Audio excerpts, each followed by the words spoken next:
ನಮಸ್ತೆ, welcome to the SRS channel.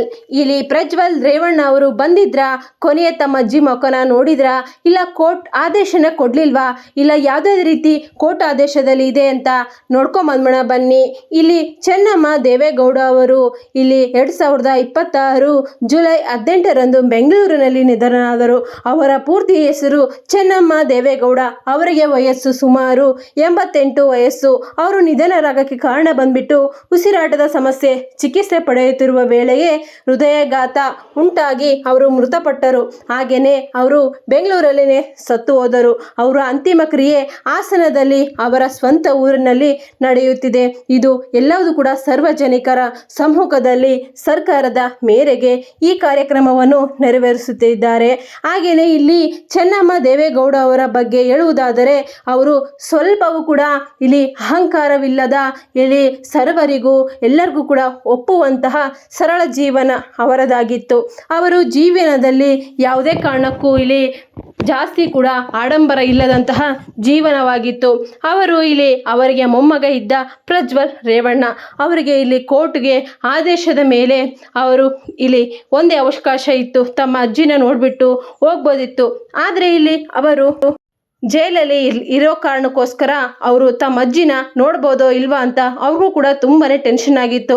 ಹೌದು, ಅವ್ರಿಗೆ ಒಂದೇ ಒಂದು ಅವಕಾಶ ಇತ್ತು. ಅವ್ರಿಗೆ ಬೇಲ್ ಅಂತೂ ನಿಜವಾಗ್ಲೂ ಸಿಗ್ತಾ ಇರಲಿಲ್ಲ. ಅವ್ರಿಗೆ ಎಮರ್ಜೆನ್ಸಿಯಾಗಿ ಇಲ್ಲಿ ಅವ್ರಿಗೆ ಒಂದೇ ಒಂದು ಅವಕಾಶ, ಅದು 24 ಗಂಟೆಯಿಂದ 48 ಗಂಟೆ ಒಳಗಡೆ ಅವರಿಗೆ ಸ್ವಯಂ ಚಾಲಿತವಾಗಿ ಅವಕಾಶ ಸಿಗಲ್ಲ. ಅವರು ಜೈಲಿನಲ್ಲಿ ಅಧಿಕಾರಿಗಳಿಗೆ ತುರ್ತು ಪೆರೋಲ್ ಅಂತ ಒಂದು ಅವಕಾಶವನ್ನು ಪಡೆದುಬಿಟ್ಟು ಅಧಿಕಾರದ ಇಲ್ಲಿ ಮುಷ್ಟಿಯಲ್ಲಿ ಅವರಲ್ಲಿ ಬಂದ್ಬಿಟ್ಟು ಅವರ ಅಜ್ಜಿನ ನೋಡ್ಕೊಂಡು ಹೋಗ್ಬೋದಿತ್ತು. ಇಲ್ಲಿ ಅವರು ಏನಂತ ಇರ್ತವೆ ಅಂದರೆ, ಇಲ್ಲಿ ಪೆರೋರ್ ಅಂತಂತಂದರೆ ಇಲ್ಲಿ ತಮ್ಮ ಆಪ್ತ ಸಂಬಂಧಿಕರು, ಅಜ್ಜಿ, ತಾತ, ತಂದೆ, ತಾಯಿ, ಪತ್ನಿ, ಮಕ್ಕಳು ಇತ್ಯಾದಿಗಳು ನಿಧನರಾದರೆ ಅವ್ರನ್ನ ಸ್ವಲ್ಪ ಸಮಯದ ಹೊತ್ತಲ್ಲಿ ನೋಡಿಕೊಂಡು ಹೋಗುವಂತಹ ಅವಕಾಶ. ಇದು ಜೈಲಿನಲ್ಲಿ ಅಧಿಕಾರಿಗಳು ಮತ್ತು ಸಂಬಂಧಿಕರ ಅಧಿಕಾರಿಗಳು ಅರ್ಜಿ ಪಾವತಿಸಬೇಕಾಗುತ್ತೆ. ಅವರಿಗೆ ಕೇವಲ 24ರಿಂದ 48 ಗಂಟೆಯವರೆಗೆ ಪೊಲೀಸರ ಭದ್ರತೆಯಲ್ಲಿ ತಾತ್ಕಾಲಿಕವಾಗಿ ಅನುಮತಿ ಸಿಗುತ್ತದೆ. ಅವರು ಆವತ್ತಲ್ಲಿ ಮಾತ್ರ ನೋಡ್ಕೊಂಡು ಹೋಗ್ಬೋದು. ಆದರೆ ಅವರಿಗೆ ಪರ್ಮನೆಂಟ್ ಆಗಿ ಬೇಲ್ ಮಾತ್ರ ಸಿಗೋಕೆ ಸಾಧ್ಯನೇ ಇಲ್ಲ. ಇಲ್ಲಿ ಪ್ರಜ್ವಲ್ ರೇವಣ್ಣ ಅವರು ಅಂತಿಮ ಕ್ರಿಯೆಯಲ್ಲಿ ಭಾಗವಹಿಸಿದರೆ ಇದು ಜೈಲಿನ ಅಧಿಕಾರಿಗಳು ಮತ್ತು ಅಧಿಕಾರಿಗಳು ಅನುಮತಿ ಮೇರೆಗೆ ಪೊಲೀಸರ ಭದ್ರತೆಯೊಂದಿಗೆ ಅವರಿಗೆ ತಾತ್ಕಾಲಿಕವಾಗಿ ಅವಕಾಶ ನೀಡಬಹುದು ಅಷ್ಟೇನೆ. ಅದರಲ್ಲಿ ಇತ್ತೀಚಿನ ಮಾಹಿತಿಯ ಪ್ರಕಾರ ಪ್ರಜ್ವಲ್ ರೇವಣ್ಣ ಅವರು ಇಲ್ಲಿ ಪರ ವಕೀಲರು ಅಜ್ಜಿ ಚೆನ್ನಮ್ಮ ಇಲ್ಲಿ ದೇವೇಗೌಡ ಅವರು ಅಂತಿಮ ದರ್ಶನ ಮತ್ತು ಅಂತ್ಯಕ್ರಿಯೆಯಲ್ಲಿ ಭಾಗವಹಿಸಲು ತುರ್ತು ಪೆರೋಲ್ ನೀಡುವಂತೆ ಮನವಿ ಮಾಡಿದ್ದಾರೆ. ಇದರಿಂದ ಇತ್ತೀಚಿನ ಬೆಳವಣಿಗೆಯಲ್ಲಿ ಅವರಿಗೆ ಜೈಲಿನಿಂದ ಹೊರಬರುವ ಇಲ್ಲಿ ಪೆರೋಲ್ ನೀಡುವುದಿಲ್ಲ.